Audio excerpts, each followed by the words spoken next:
नमस्कार दोस्तों, मैं राकेश शर्मा आपका फिर स्वागत करता हूं एक्सेस के डेटाबेस ट्यूटोरियल्स में। पिछली बार हम लोगों ने वीडियो में देखा था सिक्स सिग्मा प्रोसेस के बारे में, है ना। तो सिक्स सिग्मा के बेसिस पे मैंने जितना भी चीज़ डिस्क्राइब किया था वो सारे टेबल्स मैंने बना लिए हैं और मैं आपको फाइनली एक फॉर्म दिखाना चाहता हूँ। बहुत ईजी है, हम लोगों ने पूरा काम किया हुआ है, कोई नई चीज़ मैंने इन्वॉल्व नहीं की है। ठीक है, वही सारी चीज़ें हैं। अब देखो, होम में मैं अब नेक्स्ट टाइम पे चार्ट लाने वाला हूँ, तो उसके लिए पाई डायग्राम कैसे बनेगा वो भी मैं आपको बताऊंगा। ठीक है, इसमें देखिए इवेंट आ गया जिसमें प्रोडक्शन ब्रेकडाउन, प्रोडक्शन के बारे में, कौन सा प्रोडक्शन हो रहा है नहीं हो रहा है उसके बारे में डिटेल डाल सकते हैं हम लोग, है ना। और इसमें मैंने इस तरह का सब फॉर्म का जो है इस तरह का फॉर्म बनाया है जिसको मैं नेक्स्ट करके यहाँ पर ऐड कर सकता हूँ multiple items. Breakdown and maintenance के बारे में भी सिर्फ रॉ डाल दिया हुआ है। ठीक है, इसको सजाना बाकी अच्छे से, और वो किया जा सकता है, बहुत बड़ा मैटर नहीं है। सेफ्टी मेजर्स के बारे में, हजार्ड ऑकरेंस हो रहा है तो उसके बारे में लिखो जी, कस्टमर कंप्लेंट है उसके बारे में लिखो, है ना। और कापा, तो ये सारी चीज़ें ज़रूरी होती है थोड़ी सी, मतलब इम्प्रूवमेंट के लिए। लेजर्स में मेरा स्टोर का आ गया, मैं आइटम डालूँ या कुछ करूँ। स्क्रैप भी काउंट करना बहुत ज़रूरी होता है। एक्चुअली जो मैंने आपको सिक्स सिग्मा के प्रोसेस में बताया था, तो मैंने बोला था 6 आइटम ज़रूरी होते हैं, जबकि उसमें 5 थे। छठवां आइटम होता है स्क्रैप के बारे में। ठीक है, तो वो लीन टेक्नोलॉजी आता है, लीन सिक्स सिग्मा जिसको कहते हैं। ठीक है, तो इसको लाके छठवां आइटम होता है। और प्लांट की रिक्वायरमेंट कैसी है कि अगर मान लीजिए आप थोड़ी बड़ी कंपनी बनते हैं या इसको भी एक बढ़िया फैक्टर में लेना चाहते हैं, सबसे पहले ये कीजिए कि कोई भी प्लांट का रिक्वायरमेंट आपका मैनेजर डालेगा और आप एक हायर अथॉरिटी पीओ रेज करोगे और उसको पैसे दोगे, चेक इशू करोगे। और पीओ मिलने के बाद जब वो मटेरियल आ जाएगा, जब वो आपको इनवॉइस देगा, तो आप उसको एक एसईएस नंबर दोगे कि हाँ ये कंप्लीट हो गया है करके, इस तरह से। तो ये प्रोसेस है। प्लांट की रिक्वायरमेंट में क्या क्या है, कितनी क्वांटिटी है, क्या अमाउंट है, आप यहाँ डाल सकते हैं, है ना। रिसोर्सेस में मैंने कॉन्टैक्ट, ट्रांसपोर्टर्स के नंबर और एनुअल मेंटेनेंस कॉन्टैक्ट, ये बहुत जरूरी होता है ना। ट्रांसपोर्टर के नाम डाल दिए, अलग से ही दे दिया है। और ये कॉन्टैक्ट, ब्रांच ऑफिस, इसमें भी ऐड और ये कर सकते हैं, लेकिन अभी डाला नहीं है। बिल्स में इलेक्ट्रिसिटी बिल है, बहुत सारे और भी बिल होंगे, तो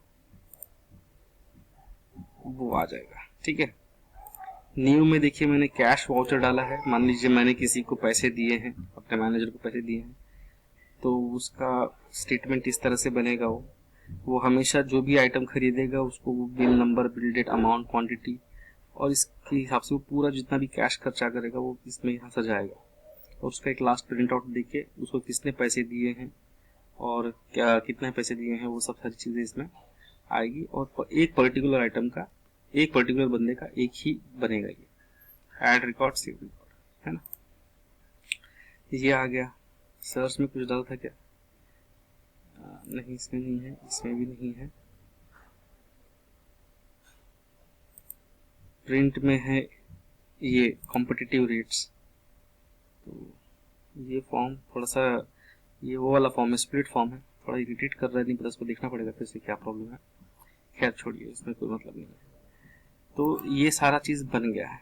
सिक्स सिग्मा प्रोसेस जो है वो हमारा इस तरीके से कंप्लीट होता है। इसके बाद जो हम लोग देखने वाले हैं वो है चार्ट्स के बारे में। चार्ट्स में आपको सर्च करके बताता हूँ चार्ट्स क्यों ज़रूरी होते हैं। जैसे कि डैशबोर्ड बनाना है मुझे, डैशबोर्ड बनाना है, इन एक्सेल के डैशबोर्ड पहले चेक कर लेते हैं।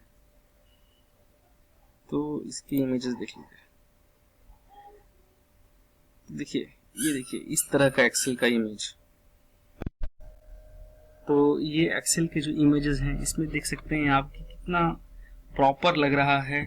पूरा प्रोजेक्ट के बारे में इंफॉर्मेशन हो, या फिर कहाँ तक पहुंचा है प्रोजेक्ट, या प्रोडक्शन हमारा कितना हो रहा है, साल में कितना प्रोडक्शन हुआ है, मंथ में कितना प्रोडक्शन हुआ है।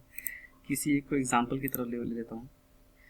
ठीक है, तो ये है आपका जैसा डैशबोर्ड है, इसमें आपको बहुत कुछ दिखेगा। इससे आपको एक अच्छा व्यू मिलेगा कि हाँ मुझे नेक्स्ट टाइम पे डैशबोर्ड की ज़रूरत क्यों पड़ने वाली है, क्योंकि मैं अपना परफॉर्मेंस चेक करना चाहता हूँ, yearly, monthly wise, weekly wise और प्रोडक्शन के वाइज, और जो भी आपके दिमाग में हो।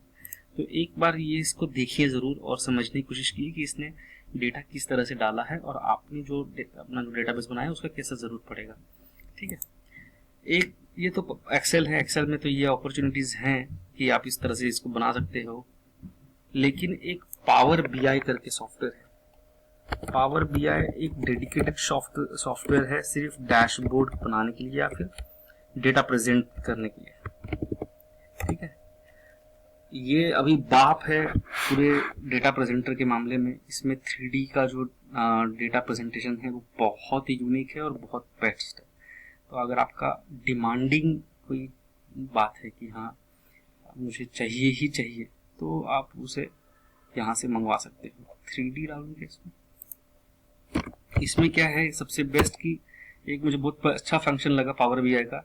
ये देखिए, आप प्रोजेक्ट पे, जिस प्रोजेक्ट पे काम कर रहे हो उस प्रोजेक्ट को दिखाते हुए आप उसका वर्क प्रोसेस या उसमें जितना पैसा लगा है, क्या लगा है, वो दिखा सकते हो।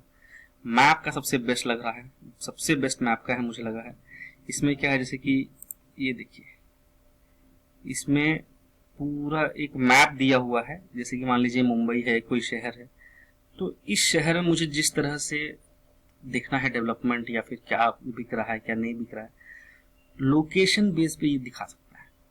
तो ये इतना पावरफुल है कि आपकी मतलब जो डिमांडिंग, जिनको डैशबोर्ड की जरूरत होती है इम्प्रूवमेंट के लिए, वो उनके लिए बेस्ट है। खैर हमारा उतना डिमांडिंग नहीं है, हमारा सिंपल है कि कम से कम ये तो पता चले कि हाँ हम लोगों ने कितना प्रोग्रेस किया है, हम लोग कम से कम ये तो कर पाए कि रिपोर्ट प्रॉपर दे पाए। तो उन सब चीज़ों के लिए ये बेस्ट है। और एक्सेल में पावर बीआई का सबसे बड़ा ड्रॉबैक ये है कि वो डेटा कहीं से मंगवाता है। ठीक है, उसको मंगवाने के बाद ही वो उसे प्रोसेस करता है। वेरएस इन एक्सेस क्या होता है कि आप वो डेटा को यहीं बनाते हो। जैसे कि एक छोटा सा मैं आपको एग्जांपल दिखाने वाला हूँ और इसका वीडियो ही आने वाला है कि ये जो फॉर्म है मेरा डेटा टेबल में सेट है। तो ये टेबल जो है जब तक जैसे जैसे अपडेट भी होता जाएगा उससे इसको कोई फर्क नहीं पड़ेगा, वो अपना अच्छा सा चार्ट दिखाता रहेगा। ठीक है, this is the time to change the PC. ये देखिए चार्ट बनाया उसने, ये फॉर्म 1 है। ये सब आपका ये वीडियो बन चुका है, आपको बस 6 सिग्मा के कंप्लीशन करने के लिए ये वीडियो था। तो ये देखिए इस तरह के चार्ट्स जो हैं बना सकते हैं। इसमें बहुत सारा एडिटिंग है, जितना ब्यूटीफुल आप इसको इस बैकग्राउंड में देख रहे हैं आप इसको उसमें बना सकते हैं। लेकिन मुद्दा ये है पावर बीआई में आपको उतनी मेहनत नहीं करनी पड़ती विजुअल्स के लिए, है ना। उसमें आप डाटा लाइए बाहर से और इसमें विजुअल्स में डाल दीजिए। एक्सेल में भी विजुअल्स के लिए आपको वर्क करना पड़ता है पावर बीआई में, लेकिन उसी तरीके से जब एक्सेल में कर सकते हो तो एमएस एक्सेस में भी कर सकते हो उसी तरीके से। खैर, तो नेक्स्ट वीडियो में हम यही देखेंगे, पावर बीआई नहीं, हम लोग एमएस एक्सेस में कैसे चार्ट्स को इस्तेमाल कर सकते हैं। आपके दिमाग में कोई अच्छा सा चार्ट, कोई अच्छा सा और डेटा लेके आ जाएगी। सेकेंड थिंग ये है कि आप फाइनेंशियल ईयर के बेसिस पे तो डेफिनेटली आपको बनाना ही पड़ेगा डेटा। कुछ ऐसे आइटम्स होंगे, कुछ ऐसे फील्ड्स होंगे जो आपको डालने ही पड़ेंगे जिससे कि आप उसे सर्च कर पाओ। जैसे जैसे आप डैशबोर्ड बनाओगे आपको समझ में आएगा कि यार ये बटन होता तो, या ये सिलेक्शन प्रोसेस होता, ये क्राइटेरिया होता, या ये फील्ड अवेलेबल होती तो मैं इसको कर पाता, जो कि मैंने नहीं किया है, तो वो आपको करना पड़ेगा। तो पहले एक बार पेन से बना के देखिए। ठीक है, तो I hope to meet you next time. This was just for information, और देखते हैं क्या कर सकते हैं नेक्स्ट टाइम। ओके।